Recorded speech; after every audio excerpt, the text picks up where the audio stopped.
Hey everyone, welcome to another episode of Stark Fishing. Today, I'm back out on the rope below Clarks Hill Reservoir Dam.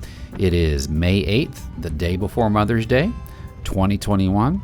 Now, if you've watched my previous videos, you can see there's a huge difference in the water since the Corps of Engineers are currently only generating from units number 4 and number 5. Now, the cool things that happens when they generate like this is the current becomes one huge eddy, and I'm actually able to let that current hold me up against the rope, and it makes it really easy to fish out towards those generators. Now, on one pole I've got live herring on a circle hook below a small split shot, and I'm casting that out where the current will drag it towards the generation.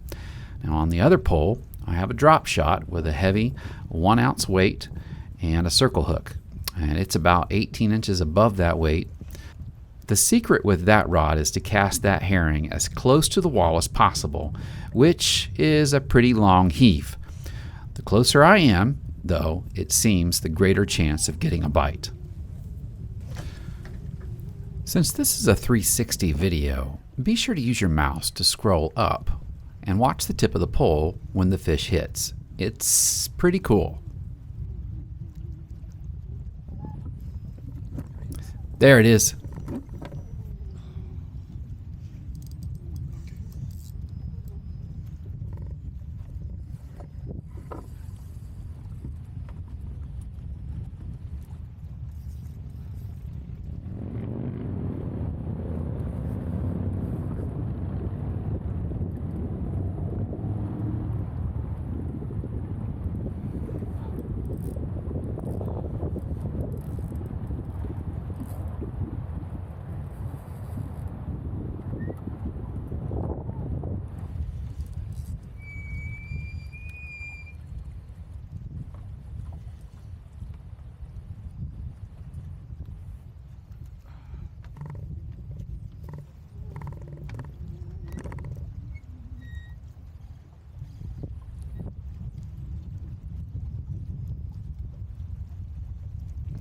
Now, one nice thing about having the boat positioned like this is I don't have to go under the rope unless the fish really forces me to. But most of the time, I'm able to get it to a place where I can net them fairly easy.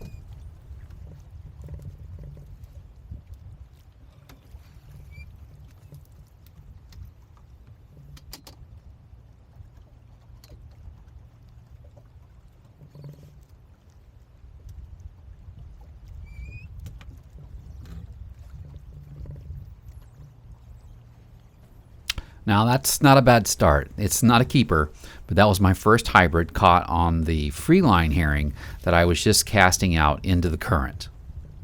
Right.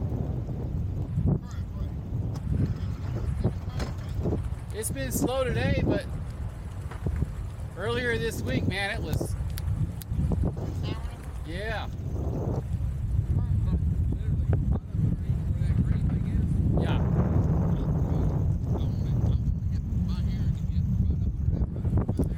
There's another one.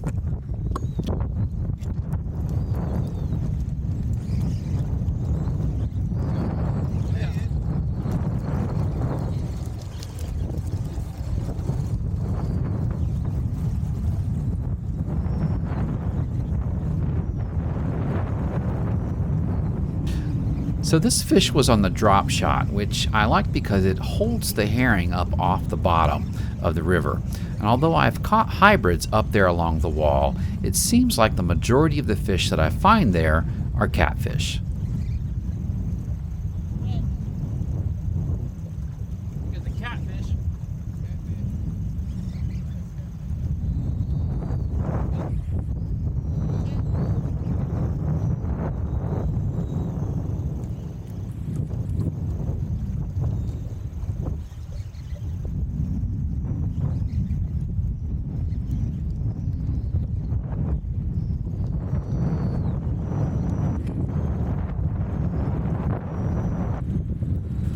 So this is one of my lighter rods, hence the reason why it took a little longer to get this fish in compared to the last one.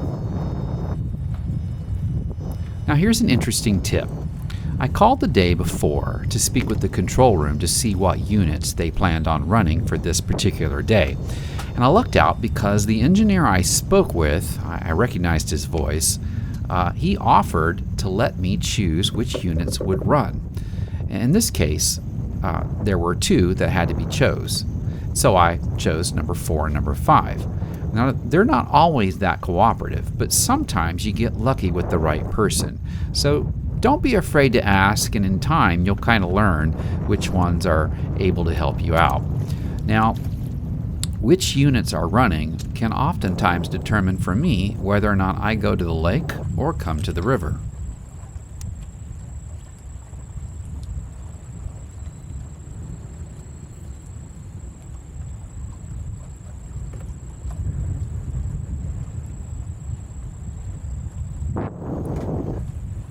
Now, keep an eye on that left rod.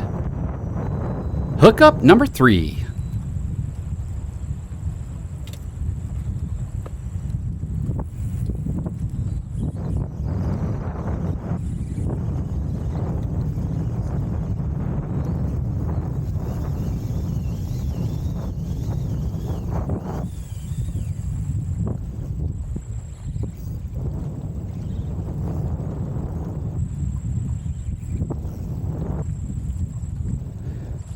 You might be wondering how long I was out. Now, on this particular day, I had a short window of time to be able to fish. It's the day before Mother's Day, and I was taking my wife out for an upscale supper later, and due to that time restraint, I was out for less than 2 hours, which means I was hooking up once about every 15 minutes. Now, that's a pretty good bite considering the size of the fish. I was very happy.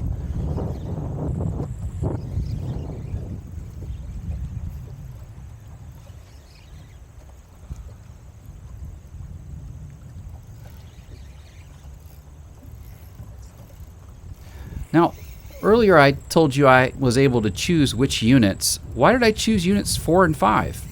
Apart from what I already explained with the current holding my boat against the rope, there's also a deep hole where units 6 and 7 are, over there in the left-hand corner. And that's where I'm getting the majority of my bites, especially the big catfish.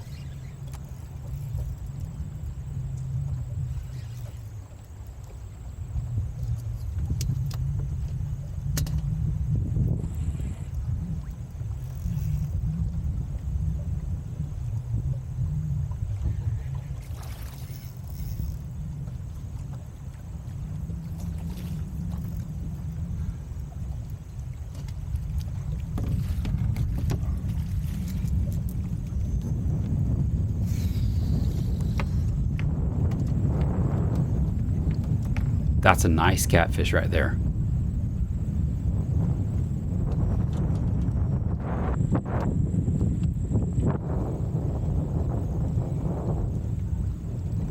Trying my best to get the hook out of its mouth before letting him out of the net.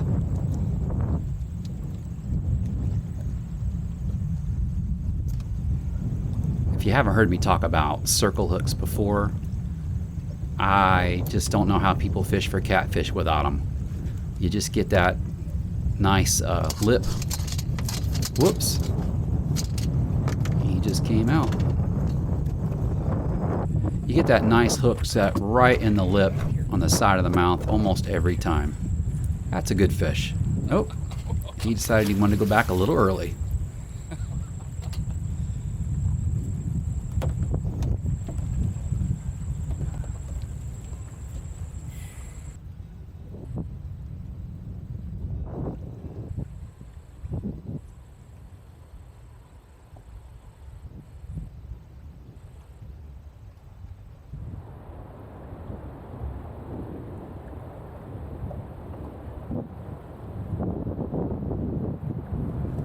Hookup number 4.